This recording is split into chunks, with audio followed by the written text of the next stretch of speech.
नाव चाले.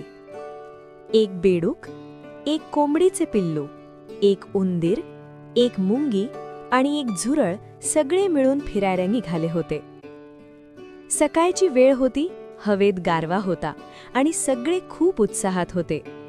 चालता चालता ते गप्पा मारत खेळत पुढे जात होते. थोडं अंतर चालल्यानंतर ते एका सुंदर शांत तलावाच्या काठी पोहोचले.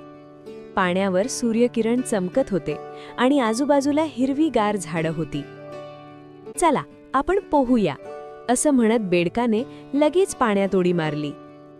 पिल्लू, उंदीर, मुंगी आणि झुरळ घाबरले. त्यांनी एकमेकांकडे पाहिलं आणि म्हणाले, अरे, आम्हाला तर पोहता येत नाही. बेडूक पाण्यातून डोकं वर काढून म्हणाला, डराव डराव, मग तुमचं इथे काही कामच नाही.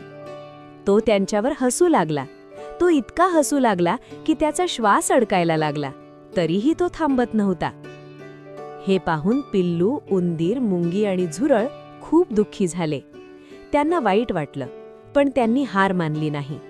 ते एकमेकांना म्हणाले, आपण काहीतरी उपाय शोधूया. ते सगळे विचार करू लागले. विचार करत राहिले आणि शेवटी त्यांनी एक छान युक्ती शोधली. पिल्लू पटकन धावत गेला आणि एक मोठं पान घेऊन आला. उंदीर कुठेतरी जाऊन एक अक्रोडाचं कवच घेऊन आला. मुंगी एक लांब काडी घेऊन आली आणि झुरळ एक लांब काळा धागा घेऊन आला. आता सगळे मिळून कामाला लागले. त्यांनी लांब काडी अक्रोडाच्या कवचात घट्ट अडकवली. मग त्या कवचाला मोठे पान बांधण्यासाठी धाग्याचा वापर केला. काही क्षणातच त्यांनी एक सुंदर छोटी नाव तयार केली. ते खूप आनंदी झाले. त्यांनी नाव हळूच पाण्यात सोडली आणि सगळे त्यावर बसले. नाव हलके हलके पुढे सरकू लागली. पाण्यावरून त्यांच्या नावेतून ते आनंदाने प्रवास करू लागले. तेवढ्यात बेडकाने पुन्हा पाण्यातून डोकं बाहेर काढलं. तो पुन्हा हसायला तयार झाला होता, पण तोवर नाव खूप दूर निघून गेली होती. इतकी दूर की आता बेडूक त्यांच्यापर्यंत पोहोचूच शकत नव्हता. बेडकाला आता समजलं की दुसऱ्यांची थट्टा करणे चुकीचं असतं. आता पिल्लू, उंदीर, मुंगी आणि झुरळ यांनी आनंदाने आपला प्रवास पुढे चालू ठेवला.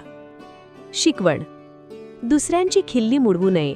एकत्र काम केल्यास अशक्य गोष्टही शक्य होते. लाईक करा, सबस्क्राईब करा आणि गोष्टींच्या दुनियेत सामील व्हा.